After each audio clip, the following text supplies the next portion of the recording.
Hello दोस्तों, आप सभी को यूथ ग्लोबल स्टडी में स्वागत है। आशा करते हैं कि आप लोग बहुत ही अच्छे होंगे।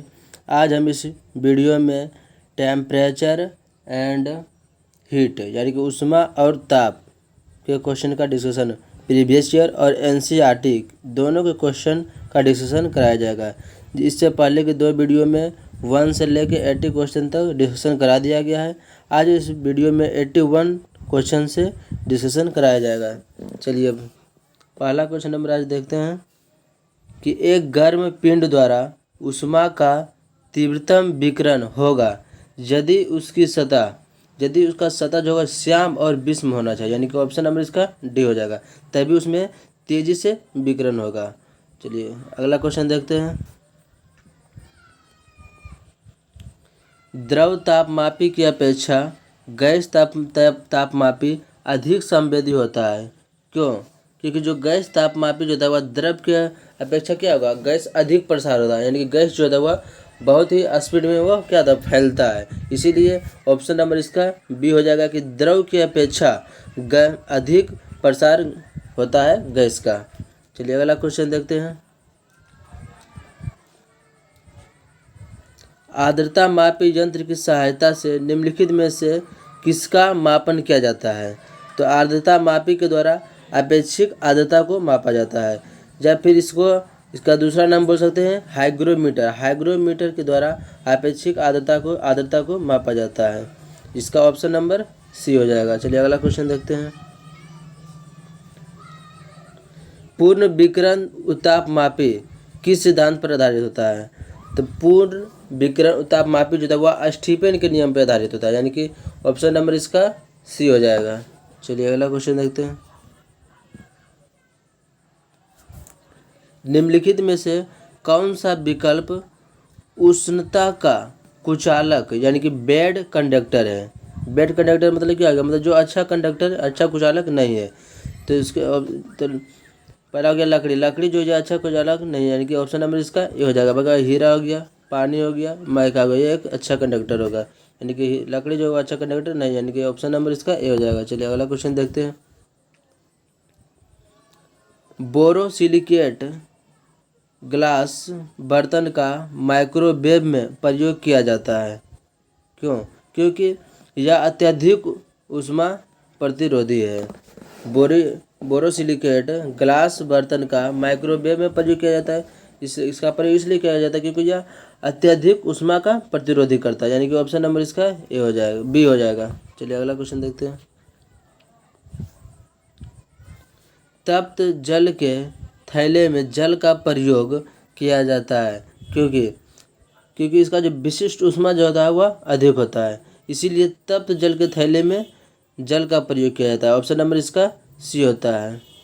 इसका विशिष्ट ऊष्मा जो होता है जल का जो होता है वह 1000 होता है, जूल प्रति केजी बोल सकते हैं। चलिए अगला क्वेश्चन देखते हैं। एक वृत्ताकार धातु की प्लेट जिसके केंद्र में एक वृत्ताकार छेद हो तो उसे गर्म करने पर छेद का व्यास क्या होगा, तो गर्म करेंगे तो छेद का व्यास बढ़ जाएगा, यानी कि ऑप्शन नंबर इसका क्या हो जाएगा, बी हो जाएगा। चलिए क्योंकि जब गर्म करने पर धातु का प्लेट में क्या होता है, चालन की विधि द्वारा वह गर्म होता है धातु, और उसमें प्रसार होता है। जब प्रसार होता है तो छिद्र जो होता है वह भी बढ़ जाता है। चलिए अगला क्वेश्चन देखते हैं। बर्फ समेत एक कांच के गिलास के बाहरी तल पर जल बिंदु दिखाते हैं क्योंकि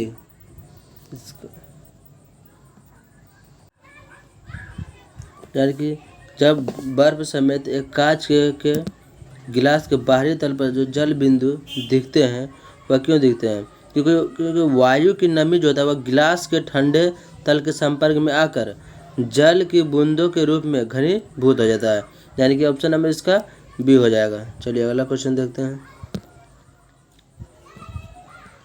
वस्तु को गर्म करने पर उसके अणुओं की गति क्या होती है, तो उसका जो अणु का जो चाल जो होगा वह बढ़ जाता है, यानी कि ऑप्शन नंबर इसका ए हो जाएगा।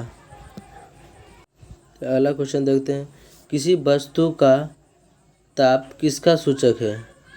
तो किसी वस्तु का ताप जो होता है उसके अणुओं के औसत गतिज ऊर्जा का, यानी कि ऑप्शन नंबर इसका डी हो जाएगा। किसी वस्तु का ताप सूचक होता है तो उसके अणुओं के औसत गतिज ऊर्जा का सूचक होता है। यानी कि ताप अधिक होने पर जो अणु का जो गतिज ऊर्जा जो होता है वह क्या होता है, बढ़ जाता है। जैसे यहाँ पे वस्तु गर्म करने पर उसका अणु गतिज ऊर्जा क्या हो रही थी, यहाँ पे चार्ज उसका बढ़ जा रहा था। तो 91 का ऑप्शन नंबर डी हो जाएगा। चलिए अगला क्वेश्चन देखते हैं। किसी वस्तु के ताप में वृद्धि का अर्थ है कि वस्तु की ऊष्मीय ऊर्जा क्या है, बढ़ गई है। किसी वस्तु के ताप में वृद्धि का अर्थ होता है कि वस्तु की जो ऊष्मीय ऊर्जा बढ़ गई, यानी कि ऑप्शन नंबर इसका डी हो जाएगा। फिर अगला क्वेश्चन देखते हैं। किस वैज्ञानिक ने सर्वप्रथम बर्फ के दो टुकड़े को आपस में घिसकर पिघला दिया था? तो ये जो वैज्ञानिक डेवी, ऑप्शन नंबर इसका सी हो जाएगा। किस वैज्ञानिक ने सर्वप्रथम बर्फ के दो टुकड़े को आपस में घिसकर पिघला दिया था? तो वो डेवी थे। ऑप्शन नंबर इसका सी हो जाएगा। चलिए अगला क्वेश्चन देखते हैं। निम्न में से कौन सा सही है?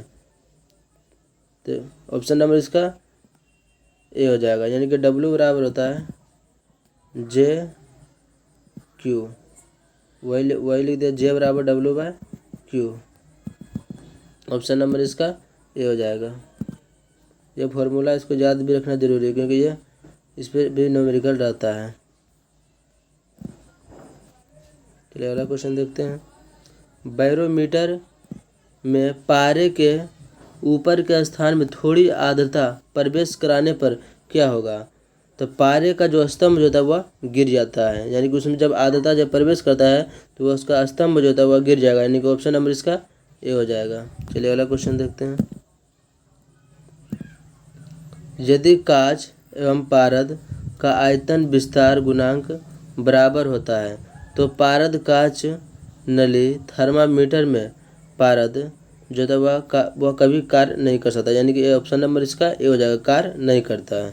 चलिए एक मतलब देख लेते हैं कि यदि कांच एवं पारद का आयतन विस्तार गुणांक बराबर हो जाता है तो पारद कांच नली थर्मामीटर में पारद कार्य नहीं करता है। यानी कि ऑप्शन नंबर इसका ए हो जाएगा। चलिए अगला क्वेश्चन देखते हैं।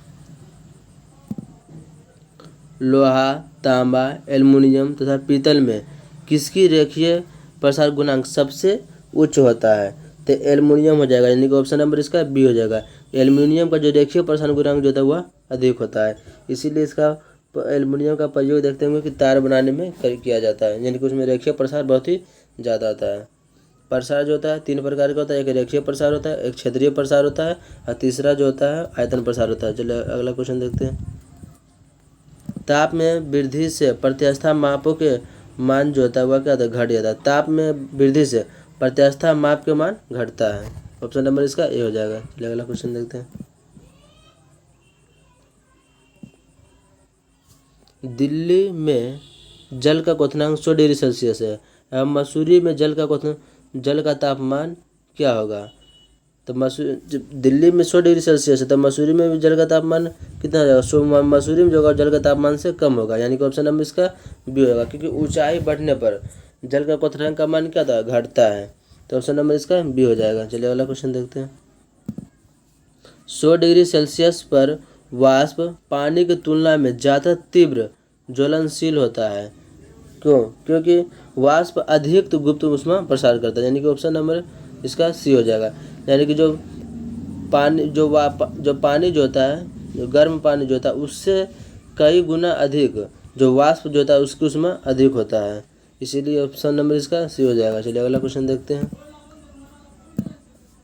स्थिर अवस्था में ऊष्मा प्रवाह का तात्पर्य होता है। तो स्थिर अवस्था में जो ऊष्मा के प्रवाह का जो तात्पर्य जो है वह ऊष्मा प्रवाह की दर स्थिर हो या फिर ऊष्मा प्रवाह समय पर आधारित ना हो। यानी कि ऑप्शन नंबर इसका सी हो जाएगा। चलिए अगला क्वेश्चन देखते हैं। धातु के चायदानियों में लकड़ी के हैंडल क्यों लगे होते हैं? धातु के जो चायदान जो होता है उसमें लकड़ी का हैंडल क्यों लगा होता है? क्योंकि लकड़ी जो होता है वह ऊष्मा का कुचालक होता है, इसीलिए उसका प्रयोग किया जाता है, क्योंकि वो पकड़ने में क्या शायद आराम हो। नहीं तो फिर धातु का अगर जो लगाएंगे तो वह भी गर्म हो जाएगा, जिसे पकड़ने में बहुत ही कठिनाई होगी। इसीलिए उसमें लकड़ी का ही प्रयोग किया जाता है। यानी कि ऑप्शन नंबर इसका ए हो जाएगा। चलिए अगला क्वेश्चन देखते हैं। जब बर्फ़ को 0 डिग्री सेल्सियस से 10 डिग्री सेल्सियस तक गर्म किया जाता है तो जल का आयतन क्या होगा? तो जल का जो आयतन जो होगा पहले वह कम होता है, फिर वह 4 डिग्री सेल्सियस पर के पहले कम होता है, उसके बाद फिर यह बढ़ता है, यानी कि ऑप्शन नंबर इसका डी हो जाएगा। चलिए अगला क्वेश्चन देखते हैं।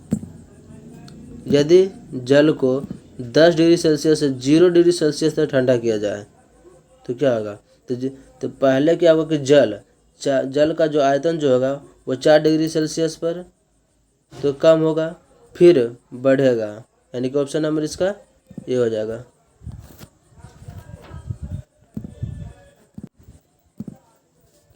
साइकिल के यूट्यूब अधिकांशतः गर्मियों में क्यों फटते हैं? यानी कि साइकिल का जो ट्यूब जो होता है वो अधिकांशतः गर्मी में क्यों फटते हैं? क्योंकि गर्मी के कारण रबड़ कड़ा हो जाता है और हवा को जगह देने के लिए वह फैलता नहीं है, इसी के कारण वह क्या होता है, फट जाता है, यानी कि ऑप्शन नंबर इसका सी हो जाएगा। चलिए अगला क्वेश्चन देखते हैं। शीशे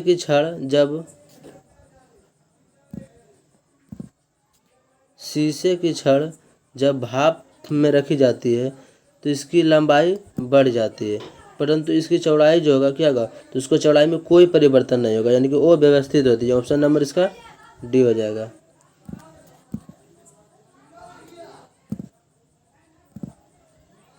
एक धातु के ठोस गेंद के अंदर कोटा यानी कि छिद्र है, जब इस धातु की गेंद को गर्म किया जाएगा तो कोटर का आयतन क्या होगा? तो कोटर का आयतन ऑटोमेटिक वह बढ़ जाएगा, ऑप्शन नंबर इसका ये हो जाएगा। अगला क्वेश्चन देखते हैं। जब किसी बोतल में पानी भरा जाता है और उसे जमने दिया जाता है तो बोतल टूट जाती है, क्योंकि पानी जमने पर उसका आयतन क्या होता है, बढ़ जाता है, इसी के कारण बोतल क्या होती है, टूट जाती है, यानी कि ऑप्शन नंबर ये होता है कि पानी जमने पर वह क्या होता है, फैलता है, यानी कि उसका आयतन बढ़ जाता है, इसी कारण जो बोतल जो होता है उसका वो फट जाता है। चलिए अगला क्वेश्चन देखते हैं।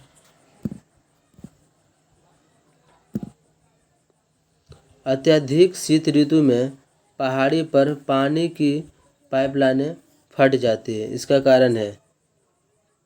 तो वही होता है कि जो पानी जब जमता है तो वो क्या होता है, उसका आयतन बढ़ने लगता है, इसी कारण पाइप फट जाता है, यानी कि ऑप्शन नंबर इसका सी हो जाएगा कि पाइप में पानी जमने पर फैलता है, इसी कारण पाइप क्या होता है, फट जाता है। ये वाला क्वेश्चन देखते हैं। दो रेल पटरियों के मध्य पर एक छोटा सा स्थान क्यों छोड़ा जाता है? क्योंकि धातु गर्म होने पर क्या तो फैलती है और ठंडी होने पर वह सिकुड़ जाती है, इसी के लिए स्थान छोड़ा जाता है, ऑप्शन नंबर इसका बी हो जाएगा। चलिए अगला क्वेश्चन देखते हैं। किसी झील की सतह का पानी बस जमने ही वाला है तो झील के अंधा स्थल में जल का तापमान क्या होगा? तो जल का तापमान जो होगा, यानी कि जो बर्फ जम गया तो बर्फ के नीचे जो जल का जो तापमान जो होता है हमेशा कितना होता है, 4 डिग्री सेल्सियस होता है, इसी कारण कि झील में पानी जम जाने के बावजूद भी इसके नीचे मछलियाँ आसानी से जिंदा रहती है, क्योंकि बर्फ के नीचे का जो जल जो होता है उसका तापमान 4 डिग्री सेल्सियस रहता है, इसीलिए इसका ऑप्शन नंबर डी हो जाएगा। चलिए अगला क्वेश्चन देखते हैं। बर्फ बनी झील के अंदर मछलियाँ जीवित रहती है क्योंकि झील के तली पर बर्फ नहीं जम पाती, क्योंकि झील के तली पर जो जल का जो तापमान जो होता है टेम्परेचर वह 4 डिग्री सेल्सियस होता है, इसी कारण वो नहीं जम पाता है, ऑप्शन नंबर इसका सी हो जाएगा। चलिए अगला क्वेश्चन देखते हैं। ऊष्मा का संचरण की विधि है, तो ऊष्मा का संचरण जो होता है वह चालन के द्वारा भी होता है, संवहन के भी द्वारा होता है और विकिरण की विधि द्वारा होता है, यानी कि तीनों विधि के द्वारा होता है, इसका ऑप्शन नंबर डी हो जाएगा, उपयुक्त में से सभी। चलिए अगला क्वेश्चन देखते हैं। ऊष्मा के संचरण की किस विधि में पदार्थ के अणु एक स्थान से दूसरे स्थान तक स्वयं नहीं जाते हैं? तो वह चालन विधि में ऊष्मा जो होता है वह एक स्थान से दूसरे स्थान तक जाता ही नहीं जाता, जब तक वह संपर्क में नहीं रहेगा तब तक इसमें ऊष्मा का संचरण नहीं होगा। बाकी बात संवहन विधि हो गया और विकिरण विधि हो गया, इसमें ये लागू हो सकता है, तो इसका ऑप्शन नंबर ए हो जाएगा। चलिए अगला क्वेश्चन देखते हैं। विद्युत केतली में पानी गर्म होता है तो किसके द्वारा? तो वह संवहन विधि के द्वारा आती है, अब विद्युत केतली पूछेगा गर्म जो होगा वह चालन के द्वारा होगा, लेकिन उसमें जो भरा पानी जो गर्म होगा वह संवहन विधि के द्वारा होगा। ऑप्शन नंबर इसका बी हो जाएगा। चलिए अगला क्वेश्चन देखते हैं। सूर्य की ऊष्मा पृथ्वी पर निम्नलिखित में से किस प्रकार के संचार माध्यम से आती है?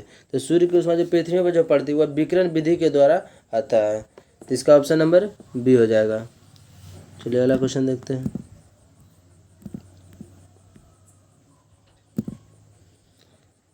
दाब डैश शून्य निरपेक्ष के मान पर पहुंचता है। दाब जो होता है जब तंत्र आणविक गति शून्य हो जाती है तभी वह शून्य निरपेक्ष के मान पर पहुंचता है, यानी कि ऑप्शन नंबर इसका डी हो जाएगा। चलिए अगला क्वेश्चन देखते हैं। ऊष्मा संचरण की वह विधि जिसमें माध्यम के कण गति नहीं करते हैं तो कौन सी है? वह विकिरण विधि। विकिरण विधि जो होता है इसका विकिरण विधि के द्वारा ऊष्मा का संचरण के लिए कोई भी माध्यम की आवश्यकता नहीं होता है, इसीलिए उसका ऑप्शन नंबर क्या जाएगा? सी हो जाएगा। अब पृथ्वी पर जो सूर्य की जो प्रकार ऊष्मा जो आती है वह विकिरण विधि के द्वारा आता है, लेकिन वायुमंडल जो गर्म होता है वह संवहन विधि के द्वारा होता है। चलिए अगला क्वेश्चन देखते हैं। ऊष्मा का सबसे अच्छा चालक है, तो ऊष्मा का सबसे अच्छा चालक जो होता है वह चांदी होता है, यानी कि ऑप्शन नंबर इसका डी हो जाएगा। अगला क्वेश्चन देखते हैं। निम्नलिखित द्रव्यों में से कौन सा ऊष्मा का बहुत अच्छा चालक है? तो इसमें हो जाएगा पारा हो जाएगा, यानी कि ऑप्शन नंबर इसका ए हो जाएगा। आज इस वीडियो में 40 क्वेश्चन का ही डिस्कशन रखेंगे क्योंकि वीडियो काफ़ी लंबी हो जाएगी।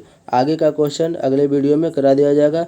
अगर यह वीडियो आप सभी को अच्छा लगे, हेल्पफुल लगे तो लाइक, सब्सक्राइब और शेयर ज़रूर कीजिए। जय हिंद।